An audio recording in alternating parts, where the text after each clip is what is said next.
One of the first things we learn about Bella is her immunity to the vampire's mental powers. This originally played as a catalyst for Bella and Edward's relationship, as she is the only one whose mind he can't read. At first, many thought this was an attempt to make her not like other girls. However, we later learn that this power is more advanced, as she is what is known as a shield. Many have speculated that this is due to her being part werewolf. This ability to project her shield onto others could be tied back to a werewolf lineage, her powers manifesting when she becomes a full vampire. This would also explain her attraction to the supernatural world. Her being part werewolf would also tie into Jacob's extreme attraction for her and his subsequent imprinting on Renesmee. Having Bella be the first vampire-werewolf hybrid would reinforce Bella and Renesmee's importance in the supernatural world. Despite the millions of fans who debated whether Bella would end up with Jacob or Edward, this theory suggests that the story isn't as romantic as they thought. We are not the first to point out that Bella's relationships with Edward and Jacob aren't the healthiest. This theory takes that to the next level, stating that everything we see is a distorted representation of what actually happened. Sure, maybe Bella thinks this is all fine and dandy, but as we can see from the outside, it's not the case. She was lied to, gaslit, manipulated, and turned into an immortal vampire when she was 18. When you lay out all of the facts like this, you can see the tragedy that this story is. Could this story have been a hidden cautionary tale of young love this whole time?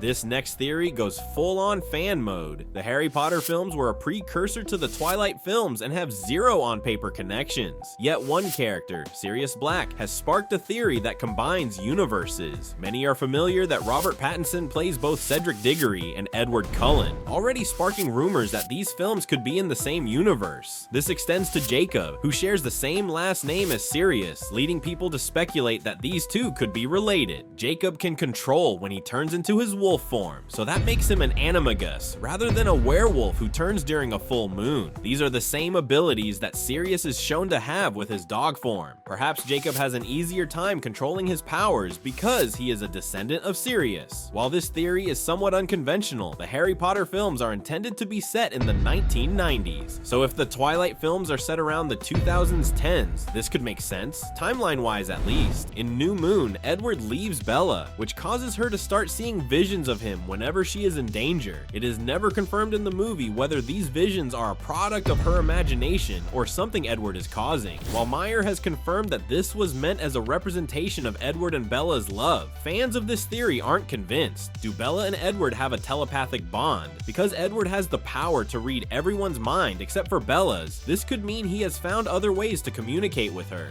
This would explain why he appears to her when his mind senses that hers is in danger. However, this telepathic conversation is one way, and because of her abilities as a shield, she cannot project her thoughts onto him. I can read every mind apart from yours.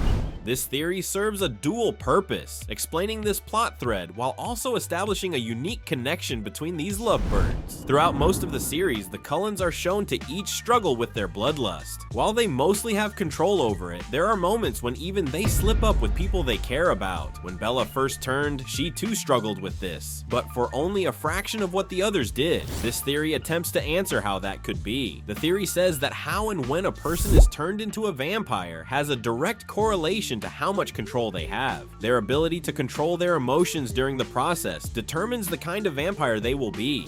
Several examples support this theory. Carlisle is the head of the Cullen family, as he found each person and turned them himself. His lust is also the most under control. His years of being a doctor gave him the ability to control his emotions, leading to him being able to turn people without killing them. To contrast with him, there is Jasper. He was shown as a Confederate soldier, and despite all that time, he is still struggling. Could his lust for war and violence as a human have carried over and intensified once he was turned into a vampire? That is what this theory suggests. When Bella was turned, she was on the brink of death, meaning that she didn't have any emotions to control. This is why she was able to harness her powers at such a faster rate than the others. The next theory aims to address a plot hole in Breaking Dawn Part 2. In the climactic finale, we see Alice present a vision of the upcoming battle to Aro in an attempt to prevent the fight from even beginning. While this does ultimately work, it creates a plot hole. In the vision, we see the werewolves and vampires fighting together against the Vutori. The problem with that is that Alice has said her visions are unable to see werewolves, so how can this be? The theory suggests that because Jacob imprinted on Renesmee, it unlocked her ability to see werewolves, as the two are now cosmically linked.